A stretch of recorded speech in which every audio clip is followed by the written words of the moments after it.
Ada gambaran saya dulu supaya teman-teman paham apa itu rezeki atau seperti apa sih rezeki itu. Kalau gambaran saya, rezeki itu seperti sebuah pohon.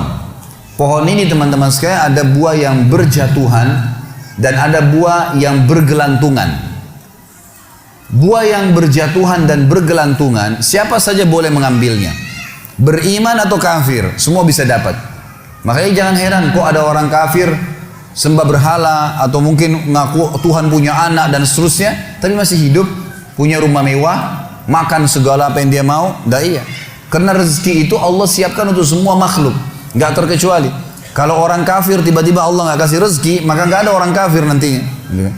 Emang Allah SWT menciptakan ya, semua itu untuk menguji mereka, melihat mereka mau menggunakan nggak potensi-potensi dalam diri mereka untuk beriman kepada Allah Subhanahu Wa Taala.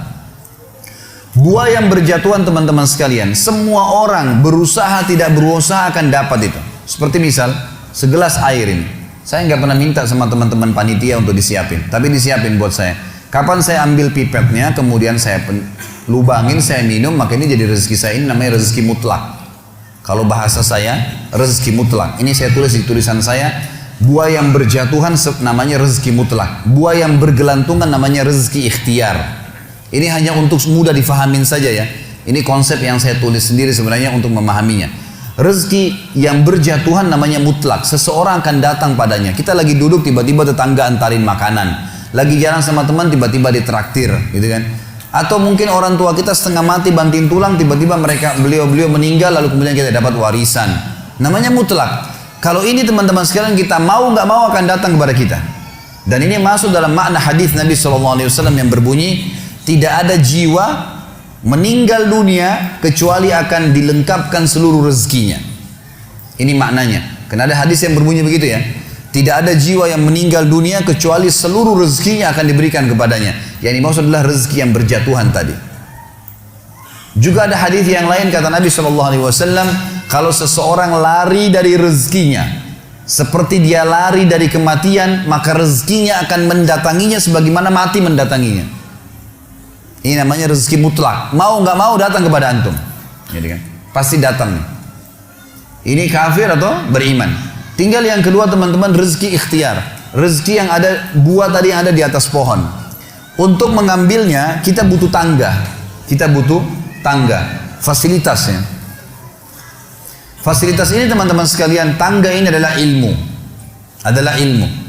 Ini sesuai mirip dengan perkataan Imam Syafi'i rahimahullah. Siapa yang ingin dunia, dia harus punya ilmunya. Siapa yang ingin akhirat, dia harus punya ilmunya. Siapa yang punya dua-dua, mau dua-dua dunia akhirat, dia juga harus punya ilmunya. Memang ilmu itu tangganya. Jadi siapapun yang punya ilmunya, dia pelajari bisnis tertentu misalnya. Dia pelajari misalnya masalah properti, masalah ya kuliner, masalah ini, masalah itu. Dipelajari sama dia. Kemudian dia punya ilmunya, maka dia punya tangga. Dia akan naik ke atas. Dan pada saat dia naik ke atas pohon, dia bisa petik buah sebanyak mungkin, semau dia. Kenapa misalnya restoran-restoran besar dunia seperti KFC, McDonald dan seterusnya, ini bukan karena saya sebutkan namanya karena mau dipromosikan, tidak ada hubungannya.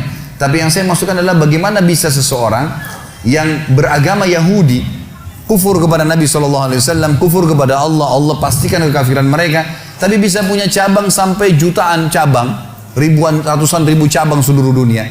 Karena dia punya ilmunya, dia pelajari ilmunya. Jadi orang kafir pun bisa dapat tuh, gitu kan?